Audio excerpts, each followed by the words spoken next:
चलिए दोस्तों, नमस्ते। मेरा नाम अर्जुन है और इस वक्त मेरी मौजूदगी तीर्थों के राजा प्रयागराज में है। लगभग 144 वर्ष बाद ये महनी महाकुंभ लगा है। देश के अलग अलग कोने से, दुनिया के अलग अलग हिस्सों से लोग यहाँ त्रिवेणी संगम पर आकर के स्नान कर रहे हैं। लेकिन इसी बीच एक वीडियो, एक मूर्ति बहुत तेजी के साथ सोशल मीडिया पर वायरल हो रही है। वो मेरे ठीक पीछे की तरफ आप वीडियो फ्रेम में देख सकते हैं। ये सधे नेताजी मुलायम सिंह यादव की मूर्ति है और इसको लेकर के तमाम प्रकार के विवाद भी छिड़े हैं कि ये पूरा का पूरा समागम जब धर्म को लेकर के है तो यहाँ किसी के व्यक्ति पूजा का क्या महत्व रह जाता है। अखिलेश यादव अब तक मेरी जानकारी ठीक हो तो यहाँ महाकुंभ में नहीं आए हैं। हरिद्वार में एक शोक संतृप्त कार्यक्रम में जरूर जा चुके हैं, लेकिन अब तक यहाँ नहीं आए। लेकिन सधे नेताजी यहाँ हैं और क्या कुछ प्रेरणा मिलती है नेताजी से, लोगों से, इससे जुड़ी एक बातचीत हम एक मैम है यहाँ बातचीत करेंगे। लेकिन सबसे पहले प्रयागराज से मैं आपको सीधी तस्वीरें दिखा रहा हूँ जहाँ पर आप नेताजी को देख सकते हैं।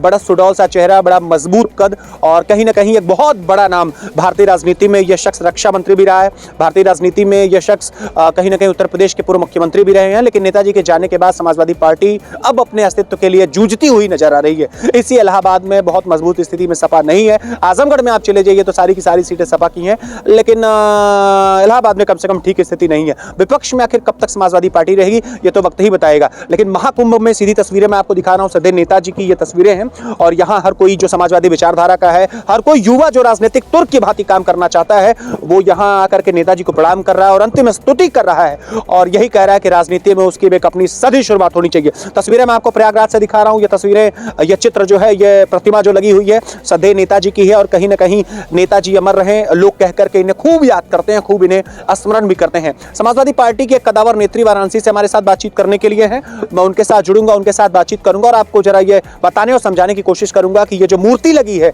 आखिर इस धार्मिक आयोजन में इसकी आवश्यकता क्यों है। आइए जरा उनसे बातचीत करते हैं। चलिए, मेरे साथ बातचीत करने के लिए रिबू श्रीवास्तव जी हैं, महिला सभा की प्रदेश अध्यक्ष है समाजवादी पार्टी से। और मैम, बहुत इधर उधर की बातें नहीं करते हुए सीधे सवाल पर आते हैं। अखिलेश यादव जी महाकुंभ में अब तक नहीं आए, लेकिन पिताजी की मूर्ति उन्होंने लगा दी है।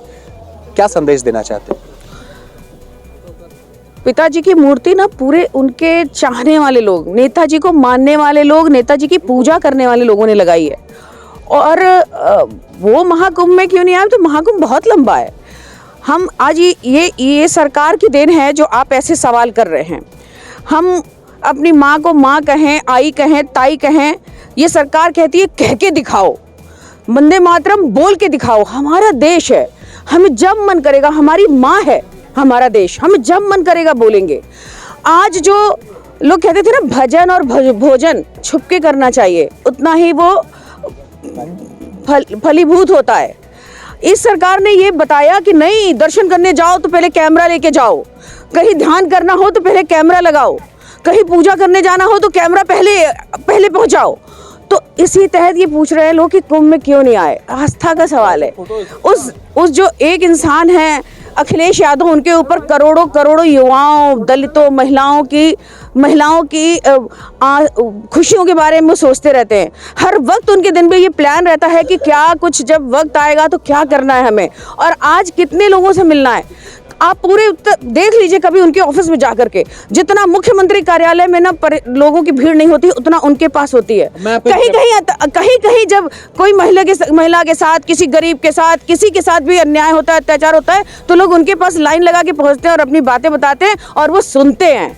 तो उन्हें जब मौका मिलेगा तो आएंगे। और आज वो यहाँ नहीं है, लेकिन हम सब के अंदर वो हैं। वो हर समय उनको इस बात की चिंता है कि यहाँ जो लोग आए हैं उनको पानी मिला कि नहीं, खाना मिला कि नहीं, उनकी व्यवस्था ठीक है कि नहीं। मैं आपको इंटरप्ट कर रहा हूँ। समाजवादी पार्टी की आप कोई नेत्री हैं, इसको छोड़ करके एक आम महिला होने के नाते अगर मैं आपसे ये सवाल करूं, आपने भी कुंभ क्षेत्र को टहला है, आपने इसको देखा है, आपका एक श्रद्धालु होने के नाते अपना दृष्टिकोण कैसा है, तैयारियां कैसी, व्यवस्था कैसी है? देखिए, जो ये कुंभ है ना, ये उन लोगों के नाम से जाना जाता है जो कल्पवासी हैं।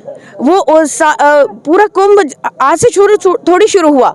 ये हम आप नहीं थे, हमारे दादा परदादा नहीं थे, तब से ये चला आ रहा है। और जो श्रद्धालु हैं वो सदा से आ रहे हैं। लेकिन उनके लिए जो व्यवस्था है ना, आप आगे जा करके देख लीजिए। एक तो उनको सबसे किनारे कर दिया गया। मैं कल गई थी रात में, और उनकी कोई व्यवस्था नहीं है। हमारी सरकार थी, नेताजी की सरकार थी, एक बार मुझे याद है, मैं समाजवादी पार्टी से बाई बर्थ जुड़ी नहीं हूँ, लेकिन वो जो बात है ना, जो इमोशन पैशन, जो लोगों के लिए प्यार, जो लोगों के लिए दर्द इन नेताजी के अंदर था। एक बार अशोक सिंघल जी गए थे, मुझे याद है, जब कुंभ शुरू होने वाला था और नेताजी मुख्यमंत्री थे, उन्होंने कुछ कुंभ के बारे में बात करनी चाहिए और कहा सुविधाओं के बारे में, तो नेताजी ने कहा मुझसे कुछ ऐसा काम कराइए, मुझे कुछ ऐसी बात कहिए जो कभी आपकी भी सरकार हो तो आप लगे कि नहीं इससे अच्छा कुछ नहीं हुआ। वो उनके दिल का जज्बा था, वो चाहते थे कि लोगों के लिए कुछ करे। तो करके आपको एक और सवाल पे आ रहा हूँ थोड़ा। अभी मैं देख रहा था एक पत्रकार महोदय आपके तरीके का सवाल पूछा, तो मैं थोड़ा दूसरे तरीके का सवाल। सदैव नेताजी जब से गुजरे हैं तब से समाजवादी पार्टी अपने अस्तित्व की लड़ाई लड़ रही है। अखिलेश जी ने कमान संभाली, 17 हाथ से चला गया। अखिलेश जी ने कमान संभाली, 22 हाथ से चला गया। लोकसभा चुनाव में थोड़े अपेक्षित परिणाम गठबंधन के नाते रहे हैं, तो नेताजी के जाने के बाद परिणाम अपेक्षित नहीं आ रहे हैं, तो क्या कमी रह जा रही है? थोड़े शब्दों में जवाब दें। गलत। अस्तित्व की लड़ाई समाजवादी पार्टी नहीं लड़ रही है। आज इस देश का किसान अपने अस्तित्व की लड़ाई लड़ रहा है। आज इस देश का युवा अपने अस्तित्व की लड़ाई लड़ रहा है, जिसको नौकरियां नहीं मिल रही है, जिसके माँ बाप इस बढ़ी हुई शिक्षा पद्धति में, बढ़ी हुई शिक्षा प्रणाली में अपने बच्चों को पढ़ा लिखा के पेट काट काट के पढ़ा रहे हैं, और ये गवर्नमेंट डिग्री दे पा रही है लेकिन उनको नौकरियां नहीं दे पा रही है। ये जो महिलाएं हैं ना, ये अपने अस्तित्व की लड़ाई आज पिछले 5-10 सालों से लड़ रही है, जो वहां बैठी हुई है लखनऊ के इको गार्डन में।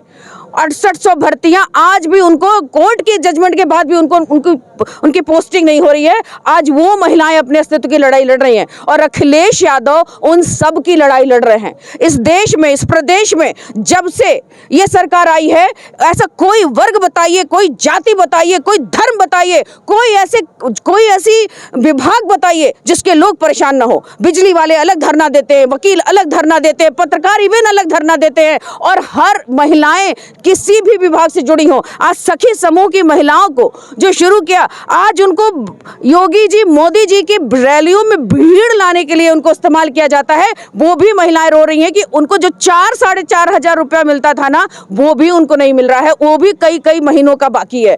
मैं बदायूं में थी, वहां पे जो आशा बहुएं हैं, 700 रुपये उनकी सैलरी है। 700 क्या होता है इस महंगाई के समय में?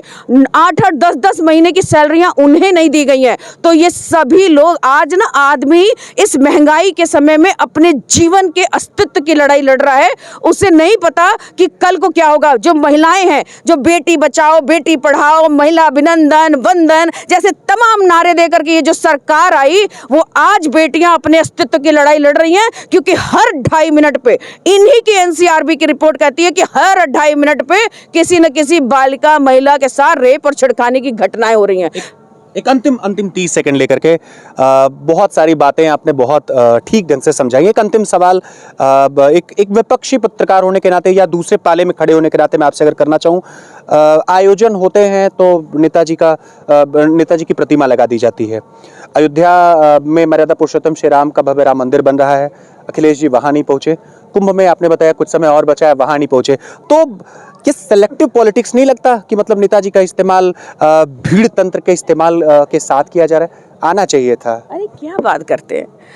जो आदमी केदारनाथ, उत्तराखंड के ज्योतिर्लिंग केदारेश्वर महादेव की प्रतिमा को उसी के तर्ज पे उस मंदिर को इटावा में बनाते हैं, और ये सोच के बनाते हैं, उनका वक्तव्य मैंने सुना कि जो लोग वहाँ, जिनके पास पैसे नहीं है, वहाँ नहीं जा पाते या मौसम की वजह से नहीं जा पाते, वो यहाँ दर्शन करें। और उनकी श्रद्धा देखिए, ये जो दिखावे वाली, इवेंट वाली श्रद्धा नहीं कह रही, उनकी श्रद्धा देखिए कि जिस दिन उनकी प्राण प्रतिष्ठा की पूजा की, 2 शेषनाग उस मंदिर पे उस शिवलिंग पे आके खड़े हो गए। ये श्रद्धा है सर। ये जो इवेंट वाले ये लोग की पॉलिटिक्स वो नहीं करते हैं। जनता तो स्वीकार कर रही है। जनता 17-22 कुछ नहीं स्वीकार कर रही। 17 जीते, 22 जीते, 27 17-22 लोकसभा, कुछ भी ये जो कल बल छल की पॉलिटिक्स है ना, ये वो भी जानते। भाजपा के बहुत कार्यकर्ता हम लोगों से मिलते हैं, उन्हें भी नहीं लगता कि ये जीतने वाले हैं, उन्हें ये भी नहीं लगता कि ये जीतेंगे।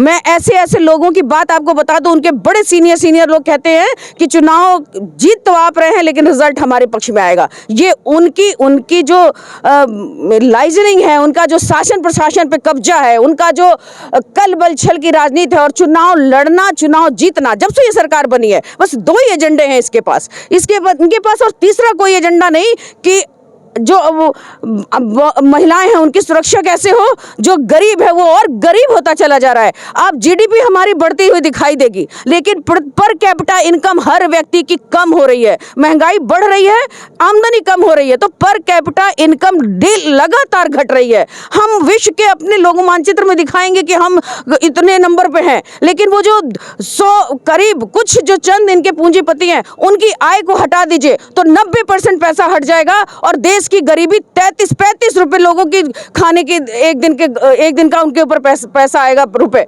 तो ये जो पूरी पॉलिटिक्स है ना इनकी, ये आम आदमी को और गरीब बना रही है, अमीर को और अमीर बना रही है। इतनी कमियां अगर सत्ता पक्ष में थी तो फिर आपको सत्ता के साथ होना चाहिए था, सत्ताधारी दल के साथ होना चाहिए था, लेकिन अब तक पाले में नहीं दिख रही। पाला आपका नहीं दिख रहा कि नहीं? जैसे आपने कहा कि ये महंगाई, ये बेरोजगारी, ये महिलाओं का उत्पीड़न और तमाम प्रकार की चीजें भुना नहीं पा रहा विपक्ष, या क्या कुछ कमी रह जा रही है? मैं आप लोगों को धन्यवाद देना चाहूंगी कि आप इस कैंप में आकर के आप हमारी बात लोगों तक पहुंचा रहे हैं। ऐसे बड़े बड़े चैनल वाले जो बिक चुके हैं, जो गोदी मीडिया हो चुके हैं, वो कहाँ बात दिखा रहे हैं और कहाँ लोगों की आवाज़ बता रहे हैं। रवीश कुमार ने एक बार इंटरव्यू में कहा था कि आपके घर में 2 आरएसएस के एजेंट हैं, एक टीवी और एक अखबार। वो जो हर दिन आपके दिमाग को ब्रेन वॉश कर रहे हैं, वो उससे जनता उसमें खोई जा रही है। लेकिन एक हद होता है ना, जब तक वो हद अब पार हो चुका है। आप देखें लोकसभा के इलेक्शन में एक हमारी समाजवादी पार्टी के ऊपर लोगों ने इतना भरोसा किया कि आज देश की तीसरे नंबर की पार्टी है, और यही पार्टी है जिसके कारण ये देश में पूर्ण फुल बहुमत की सरकार नहीं बना पाए, वरना इनकी मंशा थी कि ये संविधान बदल करके रख देंगे। और संविधान बदलने की बात इन्होंने कई मंचों पे कही। जनता ने समाजवादी पार्टी को बहुत सपोर्ट किया। ऐसे 10-12 सीटें ऐसी और हैं जिसमें इन्होंने बेईमानी से चुनाव जीता है, वरना हम और कम से कम 50 से ऊपर हमारी सीटें होती। 22 में भी जनता सरकार बना रही थी, लेकिन ये सारे शासन प्रशासन को किस तरह से कंट्रोल करते हैं, किस तरह से लाइट जाती है, किस तरह से काउंटिंग रोकी जाती है, किस तरह से वो चुनाव जीतते हैं, ये तो इनका भी दिल जानता है। और इनके कैंप में इतनी खलबली है सर कि इनके जब भी मीटिंग होती है तो ये इसी बात की चर्चा करते हैं कि समाजवादी पार्टी आखिर इतनी सीटें जीत कैसे रही है मेरी इतनी बेईमानी करने के बाद भी। तो आप ये मत कहिए कि अब जनता उनकी तरफ है, जनता तो पूरी की पूरी समाजवादी पार्टी की तरफ है। तो मेरे साथ बातचीत करने के लिए रिबू श्रीवास्तव जी थे, और दुष्यंत कुमार की एक पंक्ति है कि कौन कहता है आसमां में सुराख नहीं होते, एक पत्थर तो तबीयत से उछालो यारो। 17 में प्रयास किया, बात नहीं बनी। 22 में भी प्रयास किया, बात नहीं बनी। लोकसभा चुनाव भी हारे, बावजूद इसके मन छोटा नहीं है। और अटल बिहारी वाजपेयी जी सदैव कभी भी रहे हैं, और कोई भी दल का व्यक्ति हो वो कभी उनको भाजपा के साथ नहीं जोड़ता था। वो कहते थे क्या हार में क्या जीत में किंचित नहीं भयभीत में, कर्तव्य पथ पर जो मिला ये भी सही वो भी सही। मैम बहुत सारी शुभकामनाएं, उम्मीद करता हूं कि नेताजी के नाम पर पॉलिटिक्स नहीं होगी, और सदैव नेताजी के आचरण को लेकर के अखिलेश यादव जी भी आगे बढ़ेंगे। जुड़ी थी आप मेरे साथ, इसके लिए बहुत बहुत शुक्रिया। थैंक यू, धन्यवाद।